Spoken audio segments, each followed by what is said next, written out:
many of you might be wondering what poetry Antakshari is, and so are we, but we have decided to do it a particular way, which is that I will start and then we will sort of pass the baton with the poems, and we will try to maybe respond to each other's poems if it happens, and if not, we'll just read another poem, and let's see how it goes.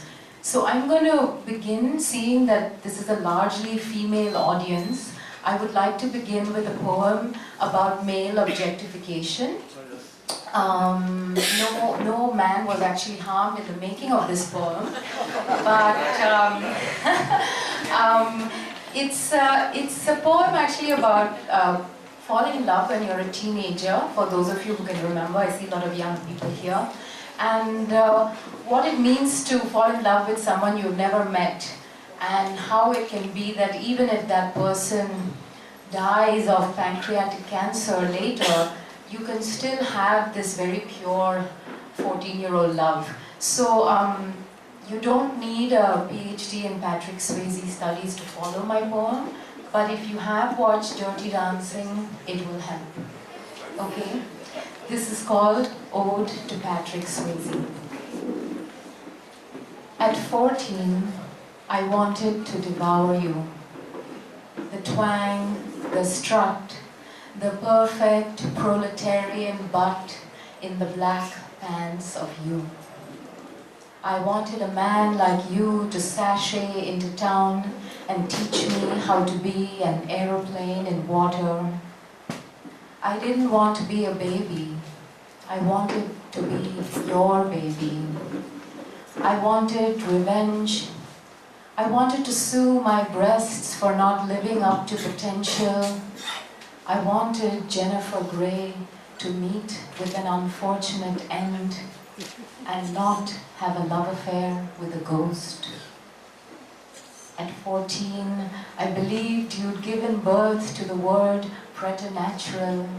And when mother came home one day, waving her walking shoes, saying, I lost my soul in the Theosophical Society, I wanted to dance as recklessly as the underside of that shoe.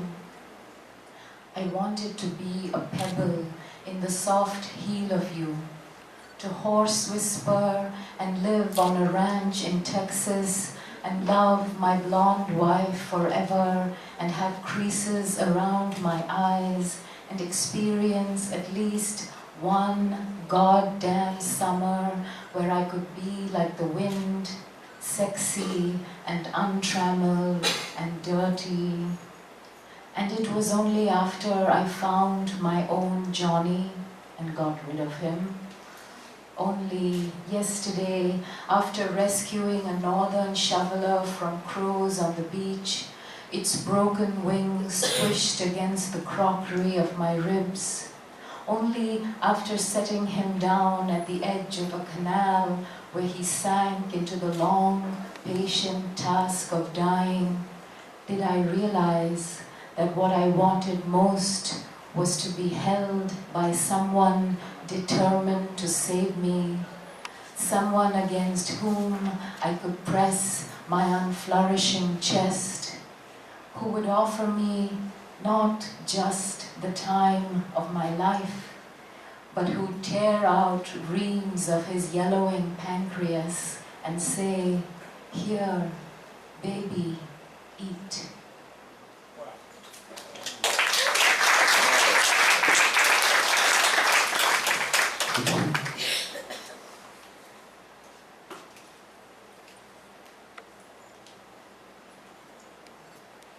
I like to use unusual subjects in some of my poems. So this is a poem about a lychee. And that's the fruit. Lychee. A rash, you could say. Broiler skin. Goose pimples. Or at worst, rough as sandpaper. The texture of clotted blood. The armored hide stretched taut over the milky interior, soft as tender coconut pulp. A ripe translucence wet and sweet on the tongue, the fruit on the bedrock of a polished stone bark kernel. Thank you.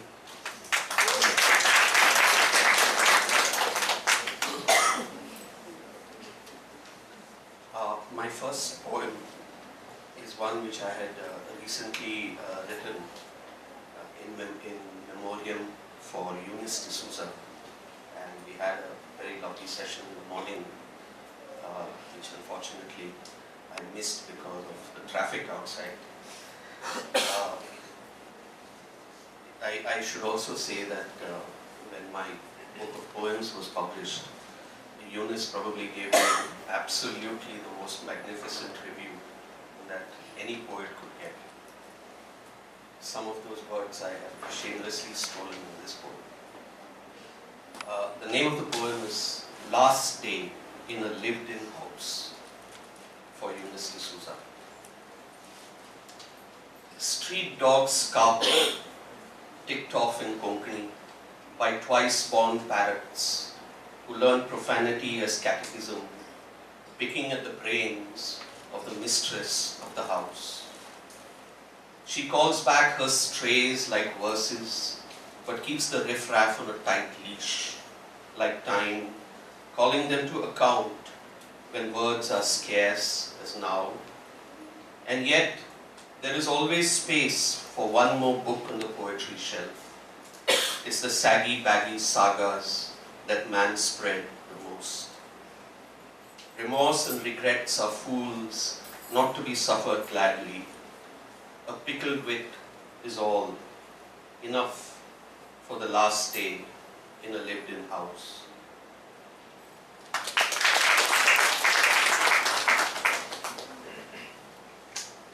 My poem is called Go to Pakistan. There was always the regret of being born after the birth of proverbs, of being an Arabist when a teacher said, too many cooks spoil the broth. For in your home was only one cook, a tired and reluctant mother de-seeding papayas. Or when your grandfather behaved like God, saying, honesty is the best policy. You wanted to tell him that a date had passed its expiry date. What silliness might have incubated that folk knowledge? What strange times? No history book tells you those. Historians don't care for the birth dates of wisdom. You've known it intuitively, how every generation gives birth to at least one. You laugh at those that fueled your parents. Aram haram hai. They owe their knee pains and life insurance policies to it.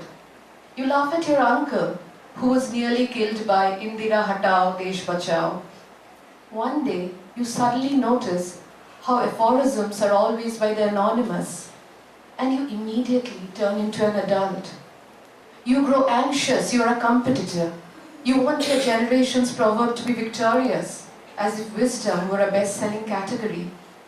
You still don't understand the difference between proverbs and slogans. You can't yet see the scaffolding of history that keeps slogans alive. Proverbs are a community's heirlooms. You must measure your height against them. Your stadium sports grow shorter, playtime the distance between home and the workplace. Your eyes feed industries and capitalism. Everything is an advert, including yourself. Your generation still hasn't found a proverb. You wonder whether it's a one-word magic. Delete? You vote like you get married in both your tourists. The serious leaves you aimless. Silence is too domestic, a stupor. You turn to the noise for a proverb. The clamor and the anger have scanned the statement. Go to Pakistan? At first it surprises you. Its teenage parody of go to hell. Then you feel it grow inside you like a male hormone, pushing your skin, giving you pleasure. An actor says something on TV. He's only describing the shape of his spear. They give it definition. He's made a film called Ravan and Dawn. A yogi turns him into a terrorist. Go to Pakistan? Chak de India? It could be a film, the dialogues thrown at him. He lives here, but his Atma is in Pakistan. But this Atma is not soul, is the colloquial for ghost. Pakistan becomes a graveyard story. It's been growing through the summer, the words gathering girth. You still can't find the moral in their edge. The Bandra police beat up the Sheikh brothers and instruct, go to Pakistan. Those who are dying without beef can go to Pakistan. If Muslims want any special treatment as Muslims, they should go to Pakistan. Those opposed to Narendra Modi should go to Pakistan. If the BJP loses in Bihar, crackers will burst in Pakistan. Say Vande Mataram or go to Pakistan. Pakistan, slaughterhouse, luxury spa, language school. They become travel agents. Sell that place, send them to Pakistan. Sometimes they want to break the monotony. They make it sound like Kala Pani. They are insecure, they change the verb. Go invites its opposite. Don't you dare come here, stay in Pakistan. And every day, new partitions grow inside televisions. One day, a crow flies away with an ear of baby corn. The young greengrocer's words pursue the bird. Go to Pakistan, and you grow certain that this is how all proverbs are born. Thank you.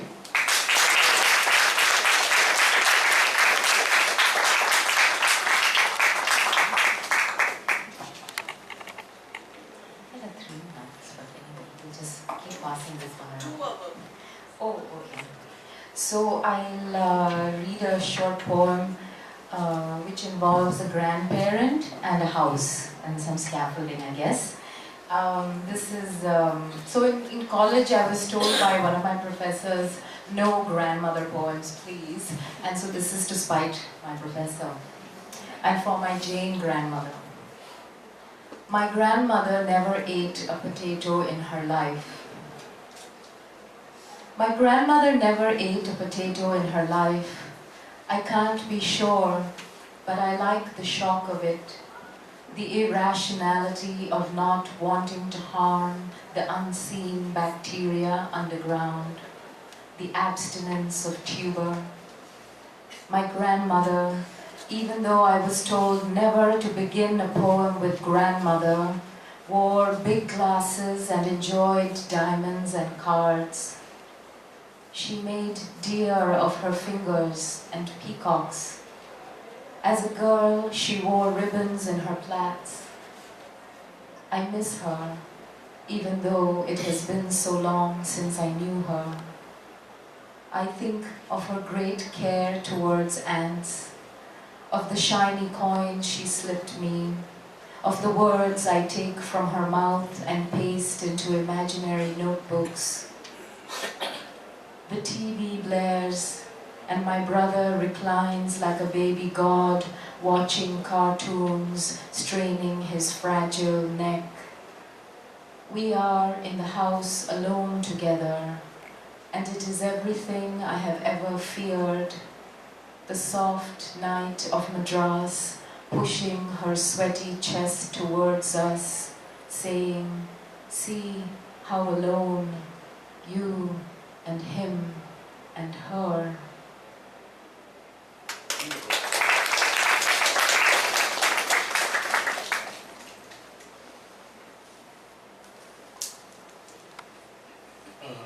As a rookie reporter,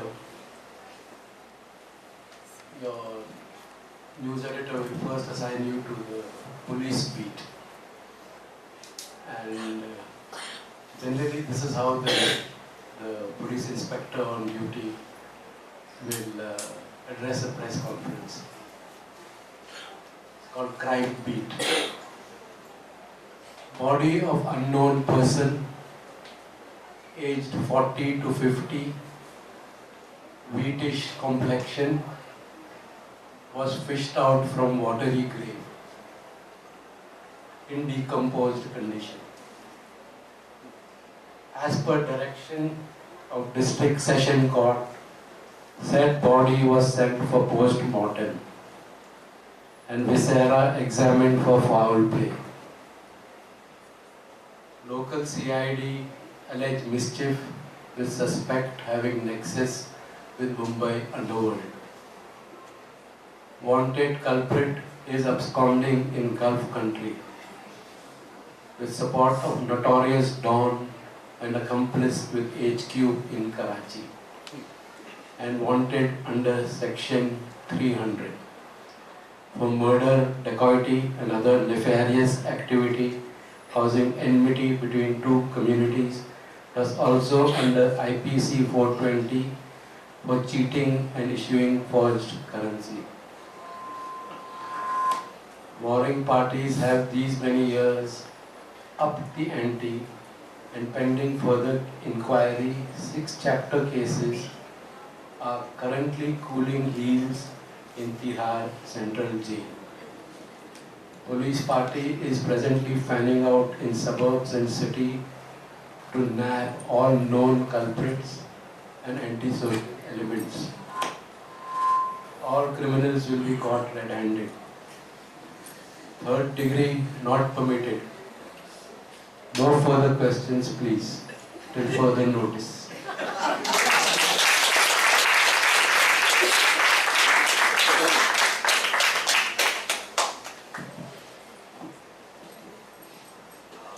I'd like to respond to Tishani by reading out my grandmother poem.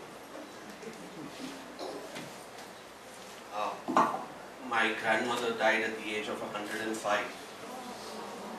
And when we kind of gathered for her centenary year, we kind of made her tell a lot of stories, and this is one of her favorite stories from her childhood.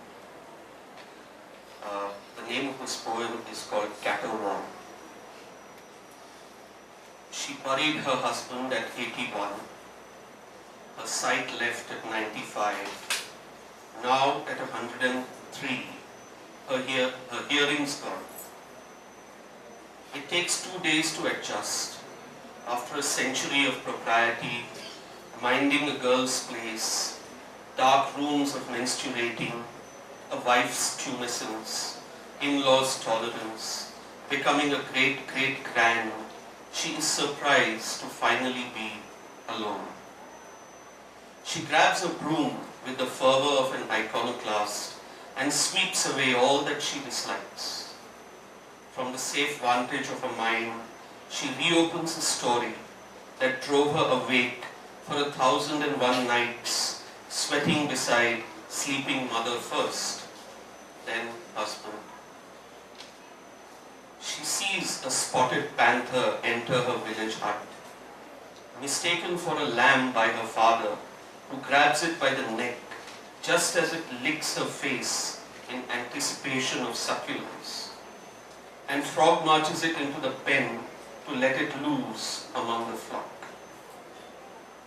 Reinventing freely, she relishes it bloodier, an entire flock flayed instead of just the two, whose bitten necks make her mother shriek and the chicken ovulate out of shock.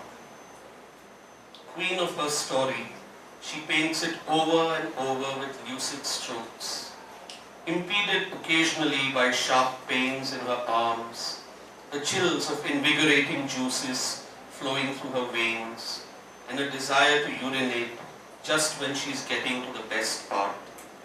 Her father lifting her off the choir cot, enveloping her in his arms as a single tear drops that stops her mother's caterwauling dead.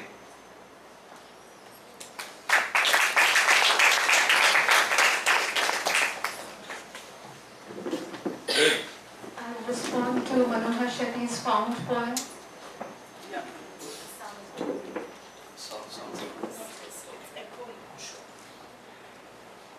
I'll respond to Manohar Shetty's found poem with a poem about found art. It's called Dancing Girl Mohenjo-daro. I begin with a quote. It's an epigraph for the poem from Mortimer Wheeler, 1973. There is her little Baluchi-style face with pouting lips, an insolent look in the eye. She's about 15 years old, I should think, not more. But she stands there with bangles all the way up her arm and nothing else on.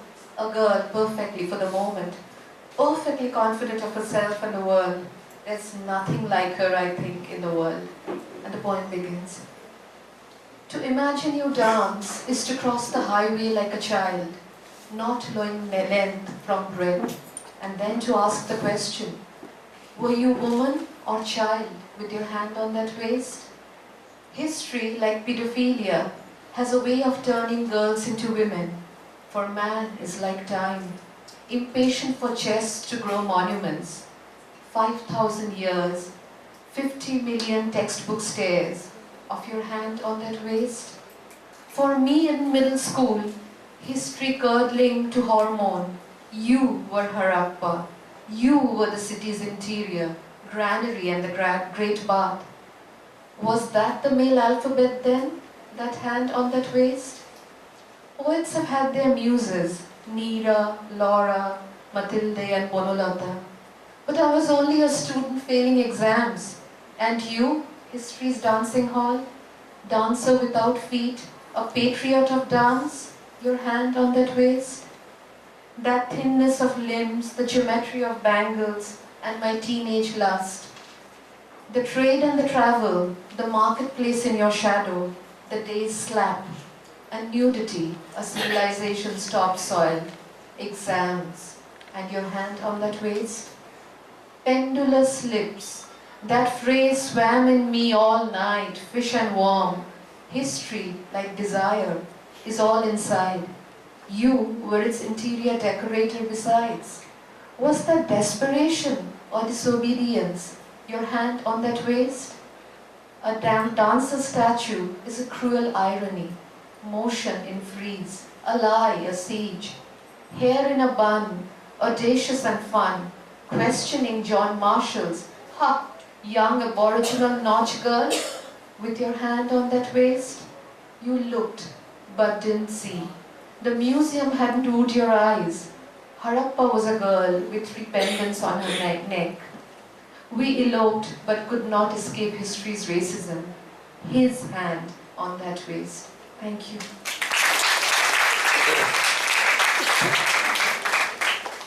So, I'm going to respond to Sumana's poem with an older poem that's not in the book, so I hope I remember it. But it involves the Mohenjo-daro's dancing girl and the granaries and the great baths, so it's too good to resist.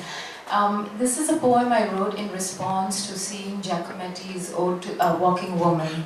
I don't know if you are familiar with Giacometti's sculptures, very thin, emaciated, drawn out. And this particular sculpture, the woman, she has no head and no arms, and she's on the cusp of womanhood, very slender, and walking, in a pose of walking with great determination. And I remember when I saw that sculpture, I was thinking of something that my friend and mentor Chandralekha told me, which is to never think of myself as a young woman, but to think of myself as an ancient woman. And I think in a way she was trying to talk about the idea of birthing and how women can pick their own lineage and ancestry, and we look to sculpture to find stories of ourselves. So I was trying to find the story of myself between Giacometti, very modern, and Harappa. So I hope I remember it. It's called Ode to the Walking Woman. Sit, you must be tired of walking, of losing yourself this way, a bronzed rib of exhaustion thinned out against the night. Sit, there are still things to believe in, like civilizations and birthing and love and ancestors who move like silent tributaries from red-earthed villages, cradling history in their mythical arms. But listen, what if they swell through the gates of your glistening city? Will you walk down to the water's edge, immerse your feet till you can feel them dancing underneath? Mohenjo-daro's brassy girl with bangled wrists and cinnabar lips, turbaned Harappan mothers standing wide on terracotta legs, egg-breasted Artemis, Inanna, Ishtar, Cybele, clutching their bounteous hearts in the unrepentant dark, crying, "Daughter, why have the granaries and great baths disappeared? Won't you resurrect yourself, make love to the sky, reclaim the world?"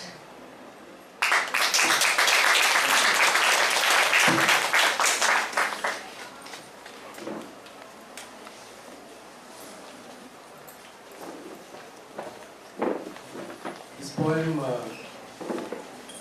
is dedicated to all of us who have to suffer our news channels every night. It's called Breaking News. When I switch news channels at prime time, I see 10 squares or more, in each a vexed, inflamed, sneering face. I fall asleep in my armchair, and at my tryst with that famous stroke of midnight, I am shaken awake by a gripping nightmare.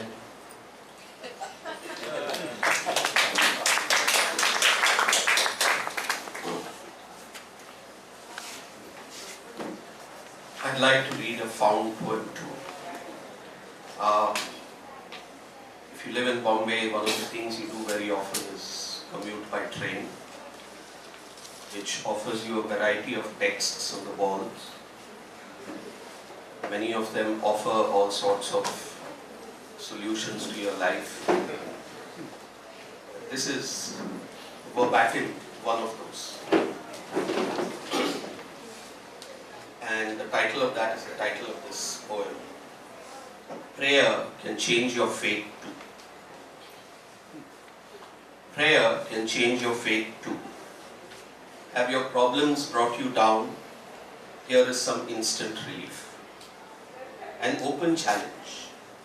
Benefits shall be accrued within 12 hours flat, with full guarantee.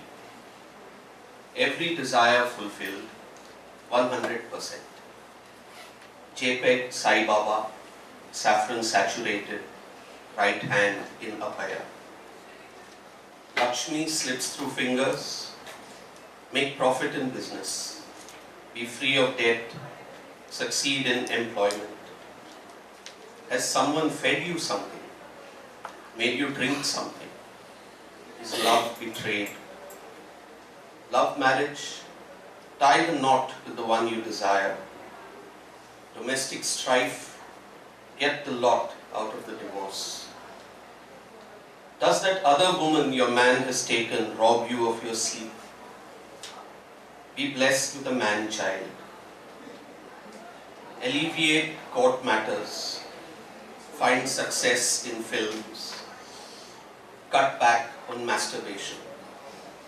100% immediate satisfaction. Problem solved A to Z by Baba Amanji Bengali, Jogeshwari East, Enchantment Specialist.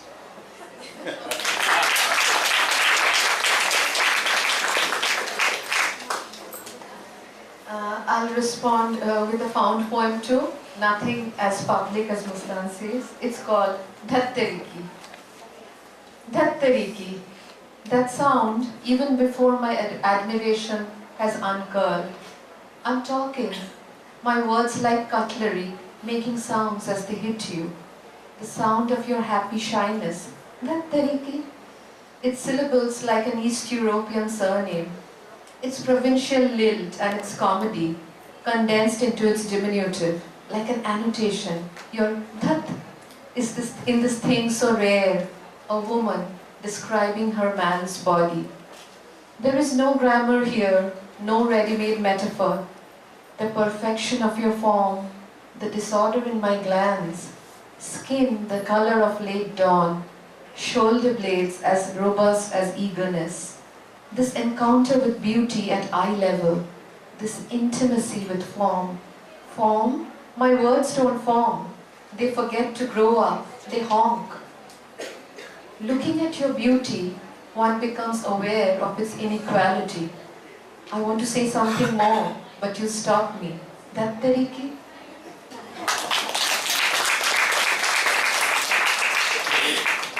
So maybe this is the last round of poems, yeah? For another 20 minutes. Oh, we have 20 minutes, okay. Yeah. Do you want to take questions? No, I don't think so. We just have We I'll read a poem also in response to the news. I wrote it out of a kind of desperation that no matter how much I read, I feel like I know less, and this whole sense of knowledge, I guess, versus information. This poem was inspired by a line of the philosopher E.M. Choran, who said existing is plagiarism, which I thought was very good. So this is called A Fable for the 21st Century. There is no end to unknowing. We read papers, wrap fish in yesterday's news, spread squares on the floor so puppy can pee on Putin's face. Even the mountains cannot say what killed the Sumerians all those years ago. And as such, you should know that blindness is historical, that nothing in this poem will make you thinner, richer, or smarter. Myself, I couldn't say how a light bulb worked, but if we threw you head first into the past, what would you say about the secrets of chlorophyll? How would you expound on the aggression of sea anemones, the battle of Plassey, Boko Haram? Language is a peculiar destiny. Once, at the desert's edge, a circle of pilgrims spoke of wonder, their lives dark with mud and holes. They didn't know you could make perfume from rain, that human blood was more fattening than beer. But their fears were ripe and lucent, their clods of children plentiful, and God walked among them, knitting sweaters for injured chevaliers. Will you tell them how everything that's been said is worth saying again? How the body is helicoidal, spiriting on and on? How it is only ever through the will of nose, bronchiole, trachea, lung, that breath outpaces any sadness of tongue.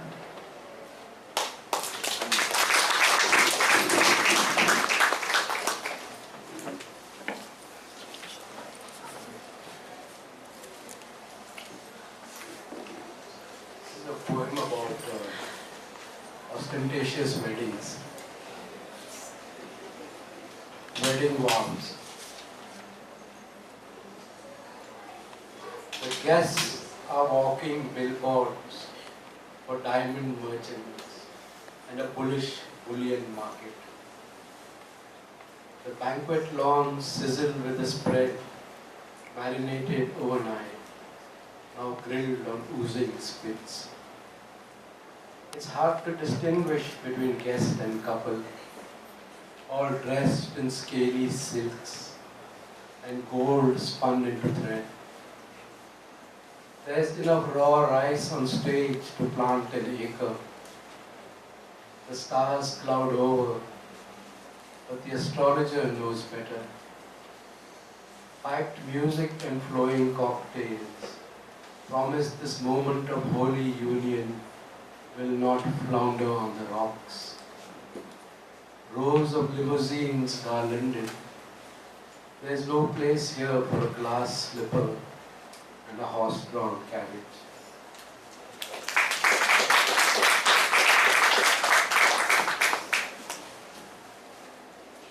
This poem is called Traumstadt or Dream City. The siren is monotone, a strain from a Neanderthal bone flute. Arcades fold in the manner of accordions, divide into more arches. Bourgeois cross-brace, entwine like caducei, hold up the skyline. The gods forsaken, what scales the thirst for grace? There must be some purpose for spires in a place of no religion. Thermals sweep through passages in fretwork, temperatures drop. The whistle dusk in apnoid breaths aspirates like a punctured lung. Somnambulants readjust in Caligari coffins, smile for no reason at all. Sleep deprived occupy virtual spaces, spend their nights alone. This town defies principles and purpose. Whose shadows remain unsilent while the girl runs away with the stick and wheel? The stumpy, hirsute observer stands, tamping down his Jekyll self. The constable searches for iterant Valjeans, wants no Rambos on his beat. The shopkeepers keep the peace. Under the awnings, retail sprawls. The croquil scratches parchment, dry retching, out of ink. The city, recomposed in casual cursive, stretches out in broken verse.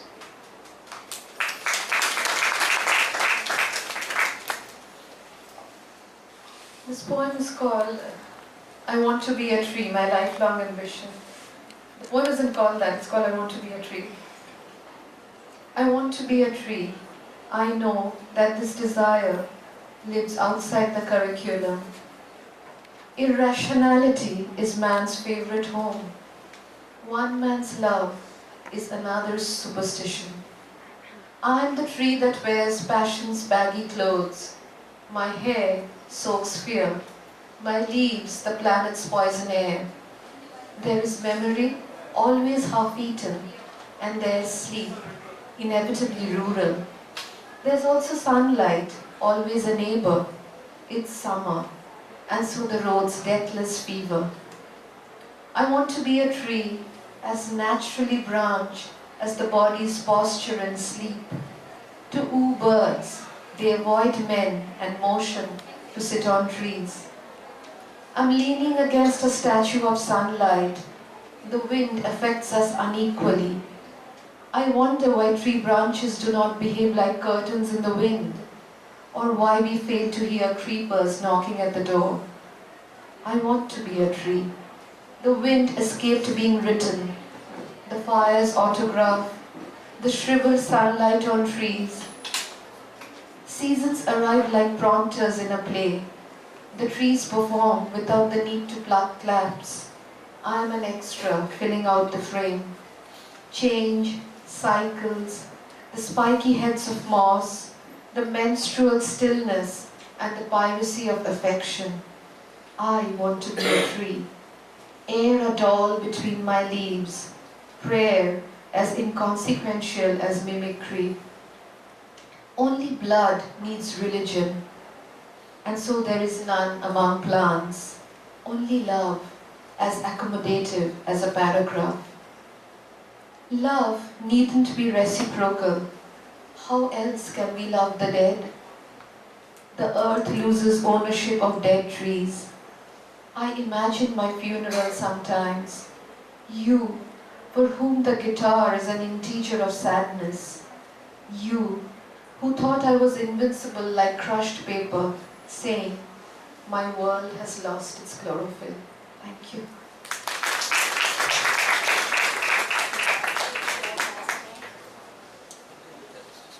Oh my God. So yeah, I'm going to do a very short poem, shortest in my book, and it's called When I Was Still a Poet. When I was still a poet, I used to dream of rivers. Flowers had names and purpose. Small birds the shape of scars made nests in braziers of sky. Now that I have given up, afternoons dry as raisin skins scrub by, thieves approach, dogs bark, love springs from dirt like carrots.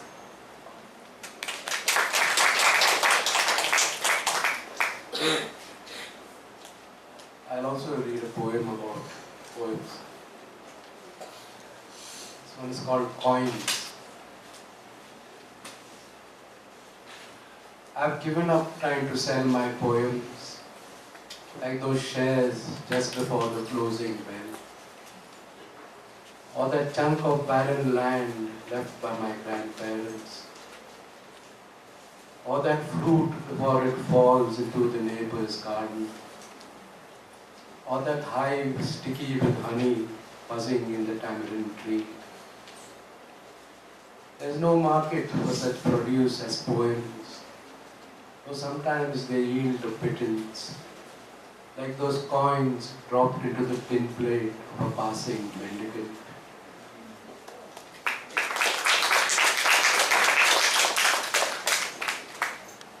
I'd like to read a poem about coins as well, also short.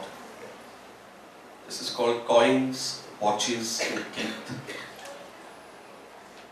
With tears brimming, they drop Cellini's salt cellar into the vat. The aurum churns, binding agents, coins, watches and teeth turn black. Congealed lumps are lifted semi-dry and rolled by hand. Bark cutters wrap birch around the wobbly core. Alchemists have been working overtime to return their gold into lead. The world needs a pencil, the universe a word.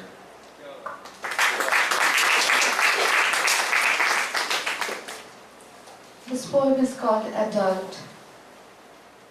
You become an adult when you discover that shoes also cast shadows, though we might stamp on them. Calling bell is not meant to alert but to prevent entries. That even water can be impatient and sunlight a thing of tenancy. That you actually slap yourself and not the mosquito. You become an adult when you discover that you have become the subject of gossip. That old love is centrifugal, new love centripetal. That the human mind is a piece of furniture and that dust settles on both. That there is nothing else that is more private than sleep, and not that those we love will die, but that they must die. But you actually become an adult when you first commit adultery.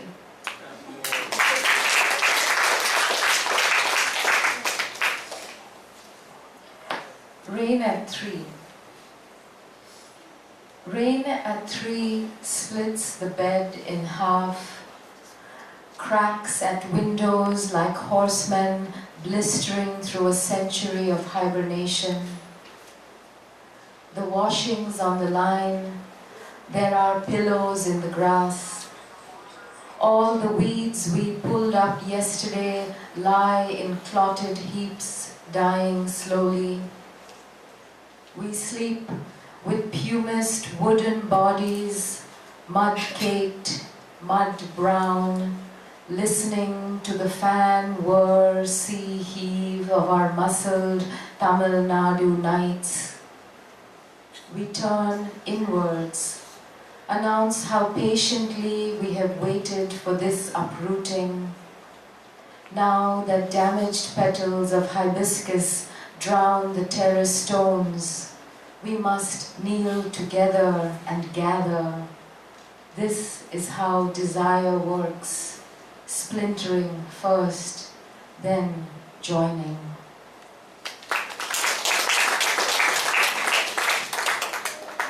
Times two. Yes. Just read a very short poem. Memoir. One of those cozy rainy days, just right for cards and chess, cardamom tea and gossip. And recalling those times when arms outstretched, we raised our faces to the heavens and drenched, found shelter under the dripping banyan tree, our fingers locked, our clothes transparent.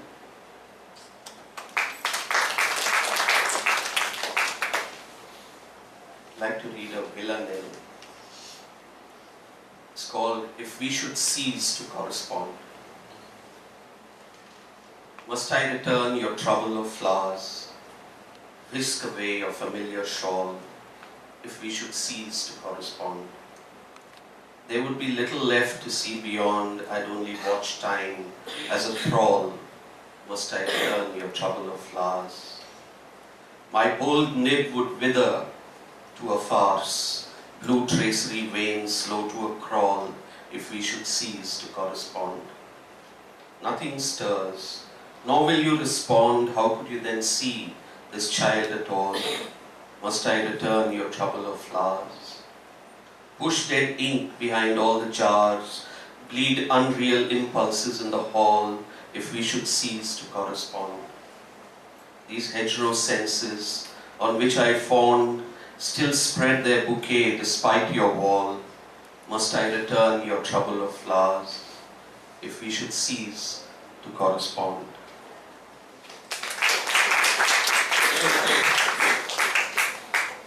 This is a found poem again. It's called I Love You. In quotes, of course. You dislike the tourism in the words, but you let them remain, like a nose that one needs for breathing, whatever its shape. Do you change the font when I say them to you? Is it its speed you dislike, its lack of revelation, its costumeness? I imagine you tell me that these words are all mouth, too open like a martyr's body, that you prefer love with eyelids, that let light in and disappear. But you say nothing, nor these words which I wait for, as if saying them would make a doll lose its heritage. You give these words humor, their rust and grease. I love you, I say, like one in exile. The words are in disrepair. I know, you say in response. I feel like a thief who doesn't know the worth of his loot. I love you, I say again, as if I was learning a new language. I hear your tendrid smile. Are you sure?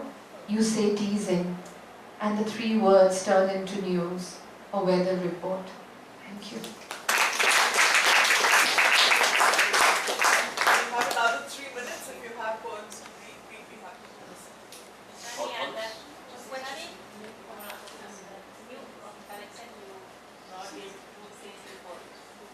Maybe you read out the title poem? Yeah, please do that. Okay, I'll end with the title poem of my new book, and it's called Girls Are Coming Out of the Woods. Girls are coming out of the woods, wrapped in cloaks and hoods, carrying iron bars and candles and a multitude of scars collected on acres of premature grass and city buses, in temples and bars. Girls are coming out of the woods with panties tied around their lips, making such a noise it's impossible to hear. Is the world speaking too? Is it really asking what does it mean to give someone a proper resting? Girls are coming out of the woods, lifting their broken legs high, leaking secrets from unfastened thighs, all the lies whispered by strangers and swimming coaches and uncles, especially uncles, who said spreading would be light and easy, who put bullets in their chests and fed their pretty faces to fire, who sucked the mud clean off their ribs and decorated their coffins with briar. Girls are coming out of the woods, clearing a ground to scatter their stories. Even those girls found naked in ditches and wells, those forgotten in neglected attics and buried in riverbeds like sediments from a different century. They've crawled their way out from behind the curtains of childhood, the silver-pink weight of their bodies pushing against water, against the sad, feathered tarnish of remembrance. Girls are coming out of the woods the way birds arrive at morning windows, pecking and humming, until all you can hear is the smash of their minuscule hearts against glass, the bright desperation of sound, bashing, disappearing. Girls are coming out of the woods. They're coming. They're coming. Thank you.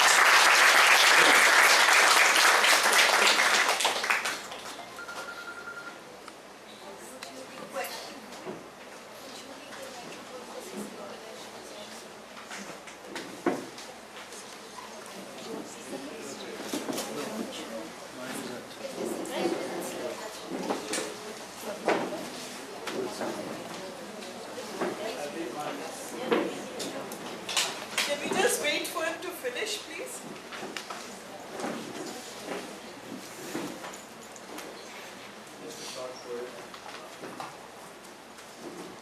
It's called rope trick.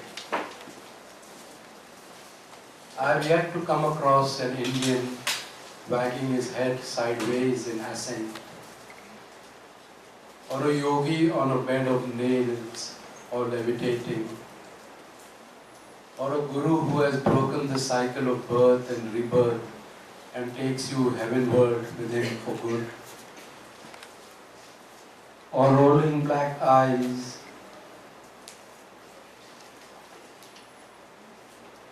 any different from other rolling black eyes, or rice pot bellies any different from beer bellies, or red bindis as a sign of lifelong piety and fidelity. In fact, I've never seen a handsome king or rakish prince, an almond-eyed queen or a doe-eyed princess. In fact, I've never seen the Indian rope trick. Thank you.